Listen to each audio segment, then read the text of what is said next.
ላይ ልጅን መስጠት የእግዚአብሔር ብቻ ስልጣን ነው። ለምሳሌ በግልጽ እንደምታውቁት ሰይጣን ገንዘብ መስጠት ሊችል ይችላል፣ ወርቅ ሊሰጥ ይችላል፣ ዝና ሊሰጥ ይችላል። ልጅ ግን አይችልም። አይገርም?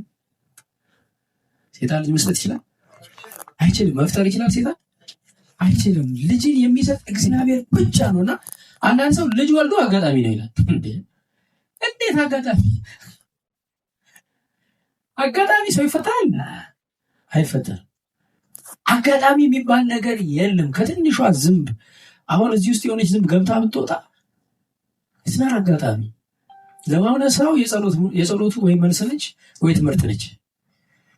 እኛ አጋጣሚ ነው እያልን ስንቴ የጸሎታችንን መልስ አለፍ ነው መንገድ ስንቴ። የእግዚአብሔር ስጦታ ሲመጣ እኛ እንደምንጠብቀው አይደለም። ለምሳሌ ሚስት ስጠኝ ብለህ የጸለይክ ካለ እዚህ ውስጥ አንተ የምትፈልገው ሚስት ቀይ፣ ቆንጅዬ፣ ወገቧ ቀጭን፣ ዳሌዋ ሰፊ፣ ዲግሪ ያላት ብቻ የቤተሰቦቿ ቤት የራሷ ቤት ያላት ቢያንስ ቤት የምትነዳ ምናምን ብላ ሊሆን ይችላል። እና የቤት ሰራተኝነት ስራ ፈልግልኝ ብላ የሆነች ልጅ ትመጣለች በማግስቱ እና 5 ዓመት ሙሉ አንተ ጌታ መልስ ስጠኝ ያልክ እየጠበቅን ጸሎቱ እኮ ምናልባት በማግስቱ ተመልሷል። ያቺ ልጅ ትሆን ትችላለች እንግዲህ የጸሎቱ መልስ የዛ ሰው። እኛ የምንፈልገው በስጋዊ አይን ያየነውን ማግኘት ነው። ምድር ላይ ሁሉን ነገር ስራ ስንል እኛ በስጋዊ አይን የሳልነውን ስራ ነው የምንጠብቀው። ትዳር ስንል በስጋዊ አይን የሳልነውን ትዳር ነው የምንጠብቀው። ምግብ ስንል፣ ስኬት ስንል በስጋዊ አይን የሳልነውን ነው። እግዚአብሔር ለኛ ያሰበውን አምጥቶት ነበር አላየነውም እና እስካሁን እየጸለይን ነው። አይመለስም እንዴና ከተመለሰ ቆይቷል። በእናትህ ኤክስፓየር አድርጓል ያልተጸሉት። ገብቷችኋል? አንድ ገጠመኝ ልንገራችሁ ይሄን የሚያስረዳ ማለት ነው። አንድ ጊዜ ሾው ልንሰራ ብለን ሰው ፈለግንና ሴት ነው የፈለግነው እና እኛ የፈለግነው በአጋጣሚ ቆንጅዬ ሴት ነው። በቃ ሾው በደንብ እንዲታይ ስለፈለግን ቆንጅዬ መልክ ያላት፣ ሰውነቷ የሚያምር፣ መልኳ የሚያምር፣ ፀጉሯ የሚያምር፣ አነጋገሯ የሚያምር፣ በቃ ገና ሰው ሲያያት ደስ የምትል፣ ፖስተሩ ላይ ስትነጠፍ ደስ የምትል፣ ሾው ሲወጣ ገና በቃ ሰው እንደጀመረ ወንዶች፣ በተለይ ወጣት ወንዶች በቃ በእሷ ውበት ተማርከው ሾውን እንዲጨርሱልን እስከ መጨረሻው ቆንጆ ሴት ነው እየፈለግን የነበረው እና እንፈልጋለን የምንፈልጋትን አይነት ሴት እናገኝ አልቻልንም። በጣም ብዙ በመቶዎች የሚቆጠሩ ሰዎች አየን፣ ኦዲሽን አደረግን፣ ያችን ልጅ ልናገኛት አልቻልንም። ከዛ አንዲት ልጅ አገኘውና እኔ በቃ ትንሽ ትቀራረባለች ካሰብኳት ጋር 100% እንደዛ አይደለችም ልጅቷ፣ ግን ትቀራረባለች። በቃ እቺ ልጅ ትሻላለች አልኩና ሾው እንደዚህ ያለን መስራት ትፈልጊያለሽ እላታለሁ። አዎ ችግር የለም እሰራለሁ አለች። ክፍለ ሀገር ነው። ከዛ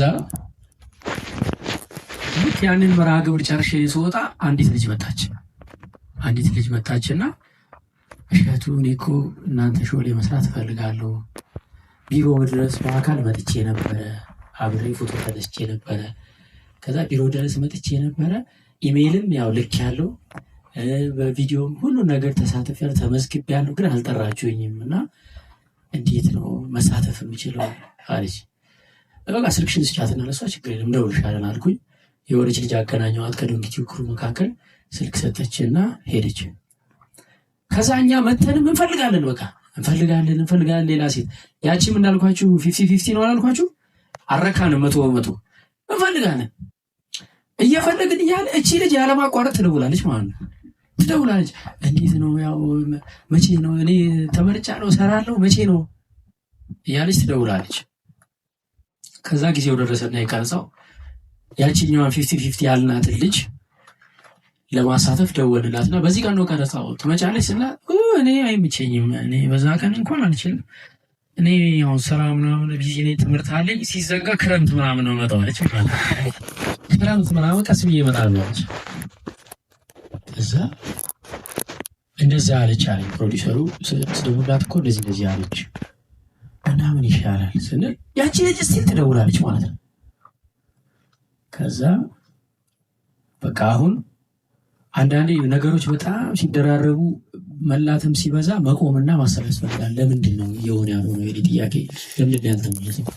የሞከርኩ ነው። እንዴት አጣለሁ? ለምሳሌ እናንተ አስቡት፣ ዶንኪቲዩብ ላይ ከእሸቱ ጋር ለመስራት ሰው ሊጠፋ ይችላል? አይችልማ። ማለት ብዙ ሰው መፈለግ አለበት አይደል? ግን በቃ ጠፋሁ። አንዳንድ ተራ ነገር ይቅርታ ከብዷቸው አያውቅም። ቀላል ለሰው የሚሆንለት ነገር እምቢ ብሏቸው አያውቅም። እምቢ ካላችሁ እምቢ ብሎ አይደለም አላይ ብላችሁ ነው ሆኗል ጉዳዩ እኮ ኦልሬዲ።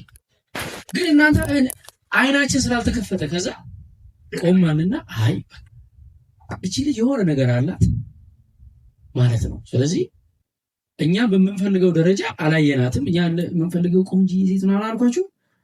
ስናያት ልጅቷ እንደዛ አይደለች። በቃ እንግዲህ እኛ የምናየው አልሆነም። ግን እግዚአብሔር የሆነ ነገር ሊነግረን እየሞከረ ሊሆን ይችላል። በቃ እሷ ትስራ። ምክንያቱም ቢሮ ድረስ በአካል መጣለች ከሩቅ ማለት ነው። ዝም ብለን እንደቀልድ አልፈናታል። ኢሜል ላይ ተመዝግባለች አልፈናታል። እኛ እሷ ያለችበት አገር ሄደን ክፍለ ሀገር ድረስ ሾው ስንሰራ በአካል መጣች አልፈናታል። እንዴት ሊሆን ይችላል? ይህ አጋጣሚ ሊሆን አይችልም አይደል? ግን አጋጣሚ ነው። አጋጣሚ ብለን ያለው አጋጣሚ ነው። በመጣም ቢሮ አጋጣሚ ነው። ክፍለ ሀገር ሄደን ብናገኛትም አጋጣሚ ነው። ከዛ እሺ ያልንና እሷን ካስታረግናትና ደወለላትና እንደዚህ ነው ቀረጻው መምጣት ይመችሻል ሲላት ምንም ችግር የለም እመጣለሁ አለች። ከእናቴ ጋር እመጣለሁ አለች። ጭራሽ ከእናቷ ጋር መጣች። ቀረጻ ተጀመረ ማለት ነው። ከዛ ቀረጻ ተጀምሮ አንድ ቀን ቀረጻ ስንቀርጻ አይደል በማግስቱ ያታሉ ለከለከለ ቆንጆ ልጅ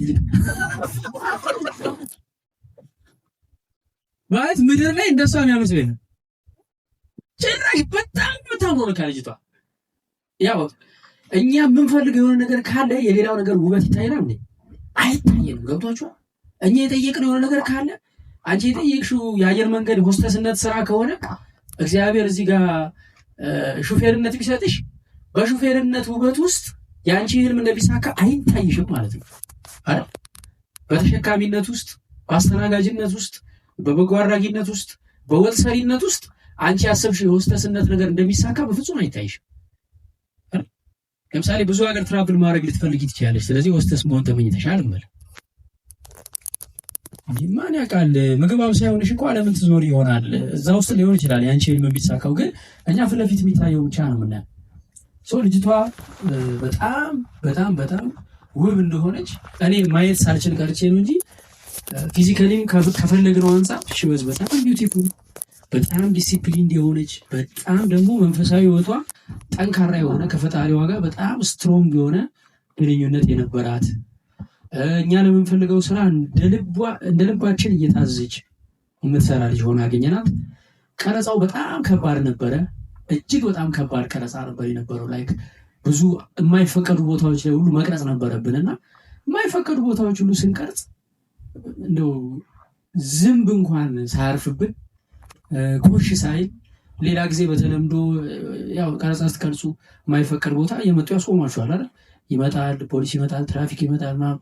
ሌላ ጊዜ ትራፊክ ተሰብስቦ ፖሊስ ተሰብስቦ የሚጠብቀው ቦታ እኛ ልንቀርጽ ስንሄድ አንድ ፖሊስና ትራፊክ አይኖርም። እኔ በጣም እየገረመኝ ስራው ሲሰራ ማለት ነው።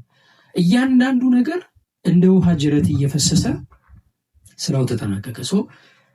አሁን እኔ ኦልሬዲ ጥያቄ እኮ ተመልሶልኛል። መጀመሪያ እንደጠየቅኩ 1000 ምናምን ሰው ወይም በመቶዎች የሚቆጠሩ ሰዎች ጋር ስደክም የነበረው የተመለሰልኝን ሳላይ ነው አይደል? አሁን እዚህ ስትመጡ በአንድም በሌላ መንገድ ጥያቄያችሁ ተመልሷል። ጥያቄያችሁ መልሷል እግዚአብሔር። እናንተ ገና ነው ይመስላችሁ። ገና ፌመስ ሆኜ ገና እንትን እስቲ ሰብስክራይበር አግኝቼ ገና ሞኔታይዝ ሆኜ ኦልሬዲ ተመልሷል ጥያቄያችሁ። በቃ ጥያቄውን ተቀብሎ መኖር ነው የሚፈልገው። ግልጽ ነው። ነገን ተዉትና ዛሬን ለማየት ሞክሩ። በቃ ትልቅ መንገድ በህይወታችሁ ተሰጥቷችኋል። አጋጣሚ የሚባል ነገር የለም። ወደ ዩቲዩበርነት ስትመጡ ከዛ ከዩቲዩበርነትም እንግዲህ ምናልባት ሰበር ዜና በየቀኑ የሚያሰማ በየቀኑ በዜና አገሪቱን የሚሰሩ ዩቲዩበር መሆን ትችሉ ነበር። በነገራችን ላይ የከሊት ቅሌት፣ የከሊት ውርደት፣ የከሊት አርቲስት አሳፋሪ ነገሯን ላሳያችሁ ምናምን እያላችሁ በየቀኑ እንደዚህ አይነት ቪዲዮ የምትሰሩ ሰዎች ልትሆኑ ትችሉ ነበረ። ማንም መማር አይወድም። በነገራችን ላይ ከመጠምጠም መማር ይቅደም ይባላል አይደል? ሁሉም መጠምጠም ስለሚወድ እኮ ማንም መጀመሪያ መማር አይፈልግም። ቢቻል ዛሬ 100,000 ሰብስክራይበር ኖሯችሁ ቢጨበጨብላችሁ ውስጣችሁ ደስ ይሏል። ይጎ ደስ ይሏል። ዛሬ ፌመስ ቢሆን እኮ ደስ ይሏል። እንዴት እሱን አሸንፋችሁ መታችሁ ቁጭ አላችሁ? ታዲያ ከባድ እኮ እንደው በምን ውስጥ ቀርጾ በምን ውስጥ ሞርዶ ነው አመጡ ያስቀምጣችሁ? እኔ አላውቅም። ከየትና የት ርቀት መታችሁ እንደዛ ልጅ ቁጭ ብላችሁ እንዴት ይሄ አጋጣሚ አይደለም። ድሮ ቢሆን አትቀመጡም ነበር። አሁን የዛሬ ዓመት ቢባል ለአንቺ አሁን የዛሬ ዓመት ቢሆን ይሄ ነገር አትመጪም። አይገርምም? የዛሬ 3 ዓመት ቢሆን አትመጪም። ብትፈልጊም አይሆንም፣ አትመጪም ነበር። አሁን ደግሞ አትቀሪም። አይገርም? ቀሪ ብትባይ አሁን አትቀሪም። እዚህ ደረጃ አድርሶ ነው ያመጣችሁ። ይሄ አጋጣሚ ነው። ድንገት የመጣ ሰው ይኖር ይችላል ከእናንተና ከሰው ጋር ማለት ነው። ሰው ይዞት የመጀመሪያ ቀን አይቶ ተመችቶት ዛሬ ደግሞ የመጣ እግዚአብሔር ተአምር የሚሰራበት ያ ሰውዬ ነው። ብዙ ጊዜ ያልሰማችሁም አርቲስቶች ሲጠየቁ እኔ እንኳን እኮ አርት እንትን አልነበርኩም፣ የሆነች ልጅ እኛ ሰፈር በጣም አርት ጥነት ነበረባት። ከዛ ሰው እርሽ ልታረግ ስትሄድ እጄን ይዛኝ ሄዳ እዛ ቆሜ እስቲ አንቺ ሞክሪ ተብዬ ገብቼ ይኸው ቅልጥ ያለ ፊልም ሆንኩ ምናምን የሚሉ ገጥሟቸው ያውቃል? እነሱ አጋጣሚ ይሉታል። አይደለም፣ የእግዚአብሔር ዲዛይን ነው ያ።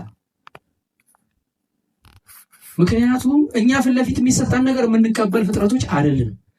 የምናየውን ነገር የምናምን ሰዎች አይደለንም። በሌላ መንገድ ካልተነገረ ፊት ለፊትማ ተነግሯል እኮ ሺህ ጊዜ። ከልጅነት ጀምሮ አሁን እዚህ ውስጥ የተነገራችሁ የላችሁም? አንቺ የሆነ ነገር እንደው እግዚአብሔር ሰጥቶሻል እንደው ነገር ምናምን አልተባላችሁ? ግን ታምኑ ነበር? አታምኑ። እሸቱ እስኪ ለመጠፉት አያትሽ ስትል አታምኝም አይደል? እናትሽ ስትል አታምኝም። የሆነ ሰው ሲነግራችሁ አታምኑ። አናምንም በቃ። ስለዚህ በእጅ ያዙር እግዚአብሔር የምናምንበትን መንገድ ስለሚያውቀው ከርክሞ በግድ አሳምኖ መሪ የሚያደርግ አምላክ